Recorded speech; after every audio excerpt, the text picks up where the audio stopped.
Min meta f'Ottubru tal-2013 daħlet il-miżura ta' Twilight Hours fid-Dipartiment tal-MRI saru 6,400 MRI f'ħinijiet li mhumiex konvenzjonali. Dan wasal għal tnaqqis fil-lista ta' stennija, tant li issa hemm 2500 persuna jistennew MRI, anki jekk dan is-servizz huwa wieħed li jintalab b'mod frekwenti.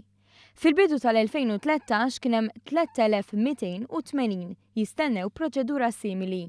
S'April tal-2014 appuntament tal-MRI kien jingħata għal sentejn wara, iżda llum l-istennija medja hija ta' 3 xhur biss. L-MRI huma parti mill-ħidma ta' Dipartiment tal-Medical Imaging illi f'Mater Dei aħaddem għal 200 persuna. Kuljum isiru aktar minn 60 MRI, kważi 90 CT scan u 140 ultrasound. Anki f'dawn il-każi n-numru fil-lista ta' stennija għal dawn l-investigazzjonijiet niżel minn snin għal xhur. Iżda dan ma jfissirx li x-xogħol se jieqaf hawn.